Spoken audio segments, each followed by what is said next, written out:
I'm James Bays at United Nations headquarters. Year after year, when world leaders gather here in New York, they use their annual meeting to call for reform of this body, the Security Council. So why is that demand constantly ignored? You're watching Inside Story.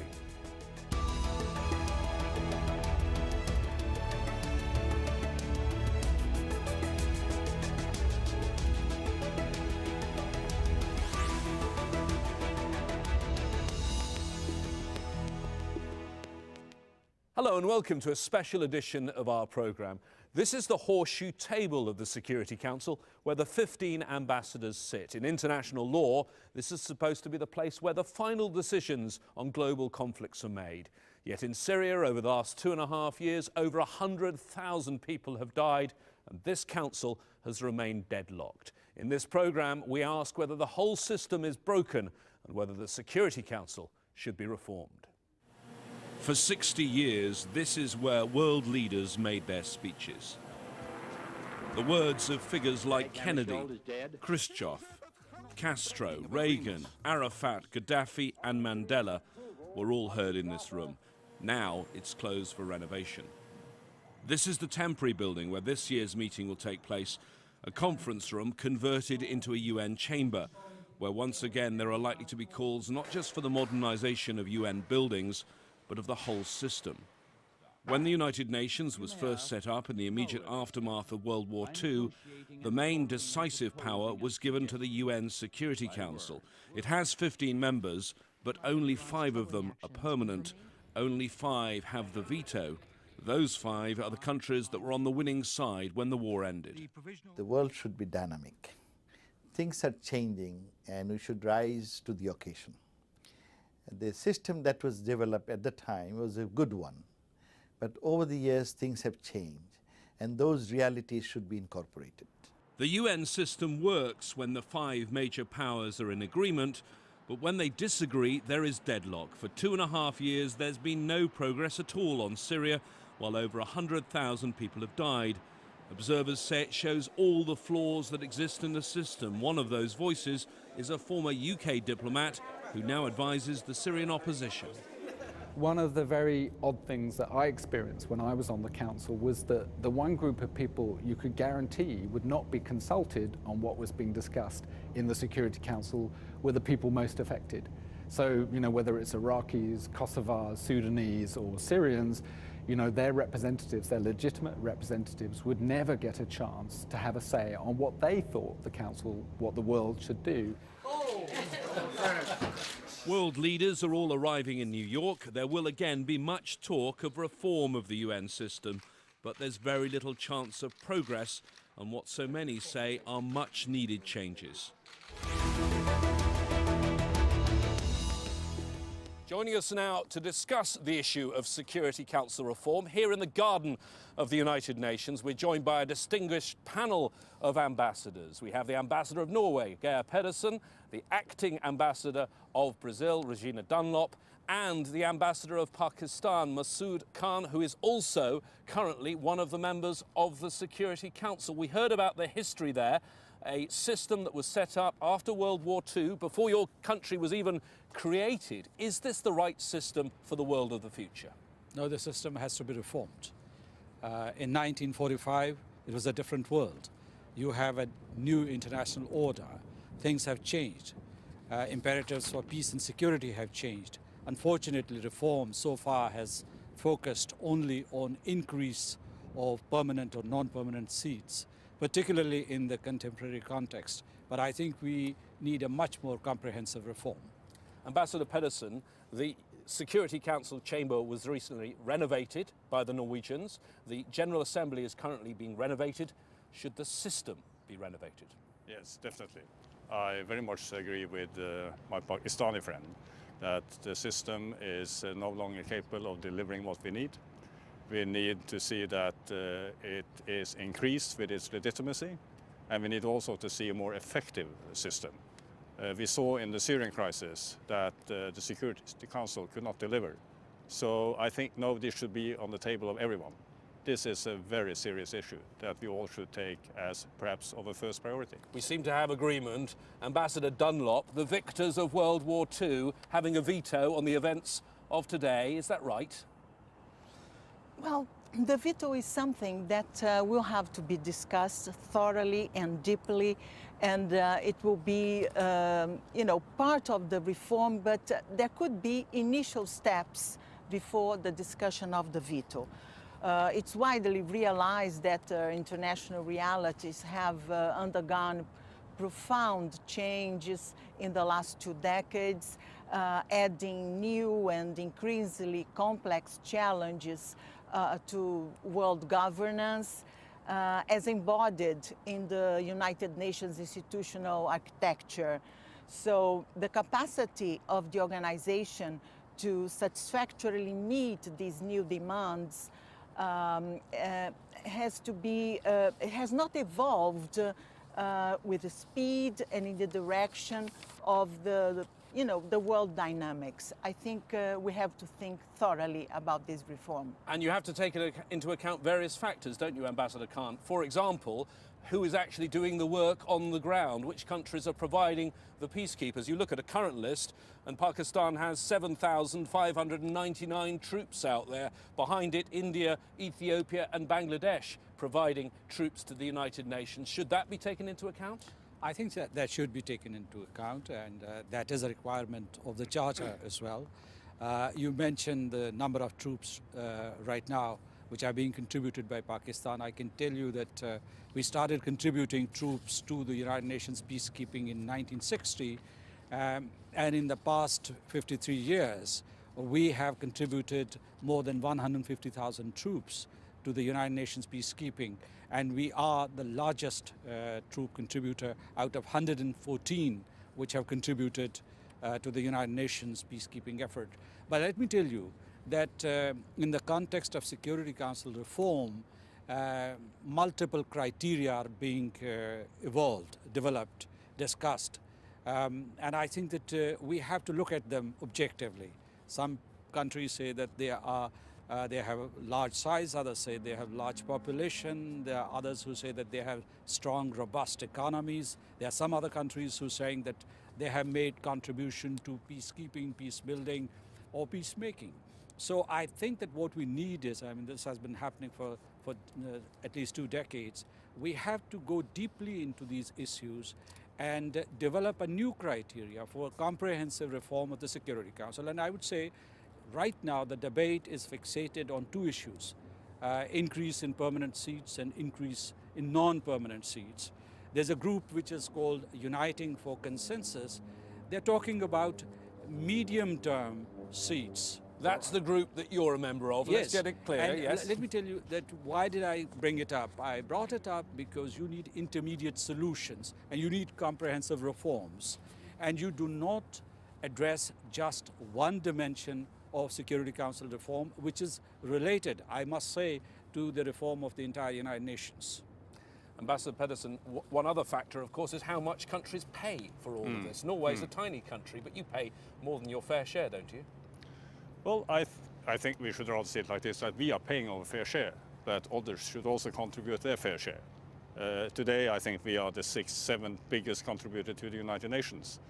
In our history, we have also contributed with peacekeepers. It's a small nation of 5 million people, but we have had more than 30,000 peacekeepers that have contributed. But why have we contributed so much? It is, of course, because we depend on the United Nations, and we depend on an effective Security Council.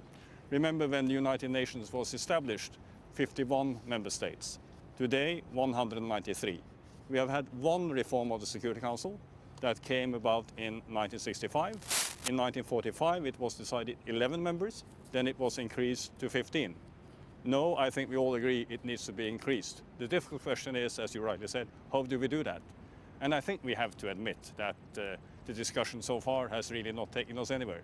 Perhaps it's time that we all understand that our first priority will not be the one that actually we go through. We need to start looking at compromises. You 3 ambassadors are a distinguished panel. We don't, though, have a representative from the permanent members, those 5 that have the veto, the US, the UK, France, China and Russia. Perhaps, though, we have a glimpse into what one of those ambassadors once said and once thought about this. Samantha Power is now the US ambassador to the UN. Writing back in 2004, she said, "Permanent membership on the Security Council granted to the Second World War victors plus France is woefully anachronistic.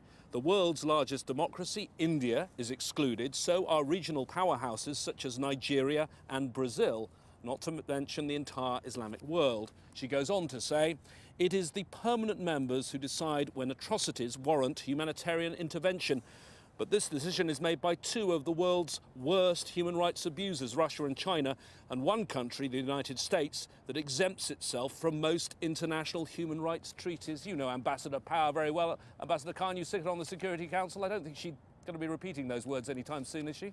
Well, I agree with her about the anachronistic bit. I mean, what the structure of the Security Council and of the entire United Nations, as a matter of fact. I mean, this dates back to 1945 and its immediate aftermath. So what I would like to say, I mean, I want to state it very clearly and categorically. There should be, in this reform process, there should be no new centers of privilege. I think that it should be a just and equitable system. This system should aggregate the interests and aspirations of the entire membership of the United Nations, not just a privileged few. So, I mean, if the push for reform is to perpetuate, which was done in 1945, then this would again be anachronistic. But if you're forward-looking, you have to hear the voices not only from the powerful countries or middle-level countries, but also from smaller states, what they have to say. And as it was mentioned by the ambassador of Norway, you also have to see who has made contributions, whether these are financial contributions or contributions in terms of economic strengthening of the global system or peacekeeping troops. So I think that you have to take into account all these dimensions. Well, let's bring up the specific point right now that is dividing the Security Council, deadlock on the Security Council, Ambassador Pedersen, on the issue of Syria. This is shameful, isn't it? Yes, I do believe that's the right expression. It's shameful, even disgraceful, and I'm sure we all here agree on that. The question is, of course, why did this happen? 2 years ago, we know that there were only a few thousand that had actually been killed, not that many refugees. Today we have more than 4 million displaced people, more than 2 million refugees. We see a lot of problems in Lebanon. Why did we allow it to develop like this? That it has now actually become a real threat to peace and security. Obviously, big power politics has a lot to do with it, and I think also a non-functional international system. We came in also too late on humanitarian assistance. We are not really able, the UN, let me emphasize this, is doing a great job when it comes to humanitarian assistance, but still we are not able to reach all the people in need. We know that in homes there are many thousands that have been locked for months. What should we do? What should be the answer to this? The answer to this should be that Security Council should unite behind a resolution that points towards a political transition in Syria. We know this, but nothing is happening. Ambassador Dunlop, no progress. Perhaps we can understand no progress on the politics and the military front, but no progress on the humanitarian front? Yes, I agree. In fact, I was going to pick up exactly where the ambassador of Norway mentioned. I think this is very representative of a crisis in terms of representativeness and legitimacy. I think the two deficits that the Security Council has at the moment, and you see, the perception that the authority of the Council is not generating levels of trust so that they can perform their duty with effectiveness and efficiency, in a way, is a consequence of this lack of representativeness. So if they are not representative of the membership, as Ambassador Khan mentioned, there are big doubts about, the legitimacy of its decisions. And I think, what we see at the moment is exactly this polarization, because there should be countries that are new centers of regional and international influence that can provide bridges between these two sides. And I would like to mention that Brazil was part of the Security Council till 2010, 2011, and the first substantive manifestation of the Council in 2011 was a presidential statement that was in fact negotiated by Brazil as one of these countries that can provide a bridge for understanding and construction of consensus. But since then, not much progress, Ambassador Khan.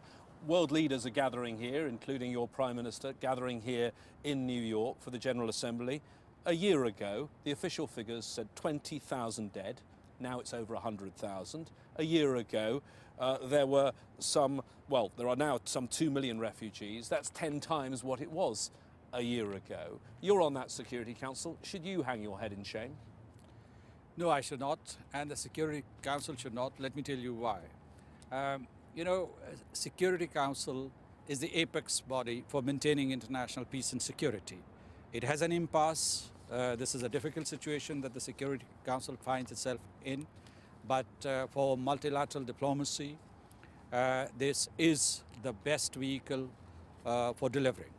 It has not been able to deliver for the past 2 years. That's because of realpolitik, not because of any dysfunctional aspect of the Security Council itself. But let me tell you, because when I say that this is the best forum, I compare it to any unilateral solutions or plurilateral solutions. Let's like the US taking its own military action, for example. I would not give any instances, but I would say that we must uphold the legitimacy of the Security Council and the United Nations for collective action. But let me also tell you that this body is doing a great job, let's say in Africa, from Somalia to Sudan, South Sudan, to Mali, to DRC, to Sierra Leone, to Liberia. It does a great job when the great powers all agree, but when they don't, nothing happens. Absolutely. So that's where we should zero in. Let me tell you that right now what is dividing the Security Council is the differences between the United States and Russian Federation on how to go about Syria. And also this logic that prevails within Syria, government and opposition believing that there's a military solution is possible. That is counterintuitive. We know all that you cannot deliver peace through war. You can't deliver diplomacy through military clashes and confrontation. We're sitting here in the garden of the United Nations, supposed to be a place of peace and harmony. World Peace Day took place just the other day. We're sitting by the peace bell here. Ambassador Pedersen, what happened to this idea that was supposed to be this overarching principle of a responsibility to protect people? I think that principle is stronger than it has been just a few years ago. But as Ambassador Khan mentioned, the problem here is really big power politics and disagreements within Russia and the United States. And it raises also the issue about the veto power. And obviously the veto power is a very complex issue, but perhaps we should have had a discussion about whether the veto should be used when it is an issue about responsibility to protect, crime against humanity, war crimes, genocide. Perhaps this is an issue where we could move forward and we could try to force an agreement, and that the international community should see that we can't really sit and watch more than 100,000 people killed, millions of refugees, one of the biggest disasters after World War II, and the international community are not really capable of delivering a solution. Hopefully, of course, this week we will see new things in the Security Council on this particular subject. You're talking about chemical weapons and a possible vote, possible resolution on chemical weapons. Let's examine that with Ambassador Khan, because he knows what's going on. He's on the Security Council. Have you been involved in any negotiations about this resolution, or is it just those permanent 5 members meeting, discussing among themselves? Let me first state very emphatically that we welcome the agreement which was reached between the United States and Russian Federation in Geneva. That provides a basis for securing chemical weapons in Syria and destroying them. There would be an OPCW Executive Council decision, which will come to the Council. We will have a resolution. Elements of a resolution are being discussed. And the Are they third being most discussed with you, though? I want to just work out how the decision-making works. Is it not just the P5 discussing this and you're being used as a rubber I'll stamp? come to that, but there's one very important bit. I mean, when the decision is taken by the Council in the form of a resolution, you will have to establish an elaborate mechanism. So this is a three-part or three-tier process which has to be completed. Now, your question is whether or not elected members of the Council were involved in this process. We have been involved directly and indirectly. Directly because there were briefings by the Secretary General, and we had a consultation of the whole That's many all times. of the Security Council, all The 15. entire Security Council has been meeting, and our colleagues, Permanent 5, they've been briefing us from time to time on an informal basis, so we have been in the loop. But let me tell you that this differentiation is a fact of life. There are permanent members of the Security Council and there are non-permanent members which are elected by the General Assembly. Now, we need more cohesive council, particularly in times of crises. We need more consultations, more intense consultations, and we hope that when there's a decision, there's an agreement between the United States and Russian Federation on the interpretation of the agreement that we reached in Geneva, we hope that we will be able to evolve a decision that would, of course, help us destroy chemical weapons, but also help us address more important questions, the wider question of bringing peace to Syria. It should not be just restricted to the destruction of chemical weapons. Ambassador Dunlop, just looking at the deadlock here, you're advocating more permanent members of the Security Council. Wouldn't that just mean more inaction? No, not at all, because if you think that when the United Nations was created, there were only 51 members. Now we are 193. So the ratio then was 1 seat, permanent seat, for every 10 member states. Now it's 1 for 40. So the number of countries that became part of the organization has fourfold. And we still have the same structure with the same characteristics, without diversity and without proportionality. And the same applies to non-permanent members, which have had a limited increase in number in 1965.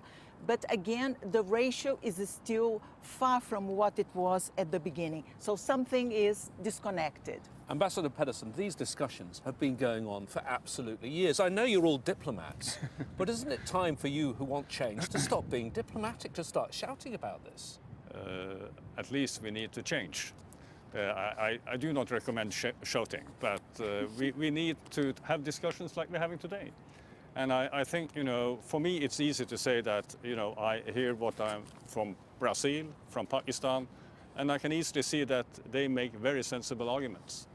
But I think if we are really to move forward, we need to concentrate on what can unite us. And then we have to realize that our first priority will not be the one thing that actually will be implemented. Well, Ambassador Khan, a final question to you. You're nearly finishing your time as a Security Council member. Do you honestly believe next time Pakistan has a seat on the Security Council, there'll be a different system? I'm not in a position to predict, but I can tell you it's my firm belief that this reform process should not lead to perpetuation or replication of historical inequities. I would say that we should use this time to make some important, momentous, incremental changes. This year, when Pakistan was the president of the Security Council, we revived the practice of a wrap-up session. What was the rationale? We wanted to make the Council more accountable, more transparent, more interactive vis-a-vis the General Assembly. And I think now increasingly a large number of non-council members are witnessing the debate, that wrap-up session that we have. Similarly, we can take a series of measures to make it more effective, the Security Council more effective. My final argument would be that whatever the circumstances, whatever the objective conditions right now, we should try to make Security Council more responsive to the international crises. Because as you have rightly pointed out, in case of Syria, there's been an abysmal failure to respond quickly. Ambassador Khan of Pakistan, Ambassador Dunlop of Brazil and Ambassador Pedersen of Norway, thank you very much for joining us on this special edition of Inside Story from the Garden of the United Nations. Let's hope we do this again soon. This programme and many others can be watched if you go online to aljazeera.com. Bye for now.